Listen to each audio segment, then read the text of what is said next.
In one of the most remote parts of the world, during one of the most brutal wars taking place right now, I am embedded with a rebel group that's fighting for democracy in Sudan. The group's called the Sudanese People's Liberation Movement North, the SPLM. They represent the south of Sudan, the black Christian animist. It's a mix of cultures, a mix of languages there. And for years, they've been locked in a battle with the north, which is largely Arab and largely Muslim. And at this point, they've broken away. The area that they're fighting in is called the Nuba Mountains. It's this really remote part of Africa, but it's also big. It's like the size of Ireland. You see this entire different universe that's been cut off from the rest of the world, but has also become this place where people have formed their own society as this war is going on the outside. Moises Saman, our photographer, and me, we spent 2 weeks trying to understand what was going on the ground here with the rebels, and got a glimpse of this corner of the war. The war actually began with a revolution where people were very hopeful. They protested against Sudan's dictator, Omar al-Bashir, and they won. That didn't last long.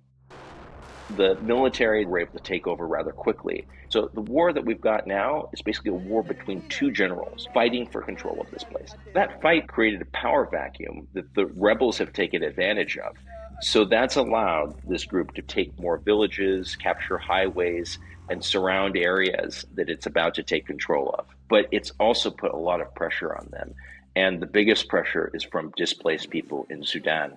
One estimate that we had was that there were 700,000 displaced people in this area that usually has under 3 million people. And the main thing people are feeling is the hunger right now. You're seeing camps of displaced people where there's nothing to eat, and people have resorted to climbing trees and literally stripping down leaves to be able to boil and eat. Everybody that we talked to was extremely thin, and the babies and children themselves were already showing the signs of malnourishment. This group, the SPLM, they're good at capturing territory, but one of the things that they're trying to learn to do is to take care of people in a situation which is approaching starvation. You can see people saying all the right things. They have the flag, they have the Constitution, but the real work is actually going to come after the war is fought, when you have to build a society there. There have been wars in Sudan since the 1980s, but in many ways, life still goes on here. We saw these people that had gathered from a church, and they were singing as they were planting the seeds, and the entire community had gone all out together. This video does not look like something that was taken in the middle of a war zone, and yet it was.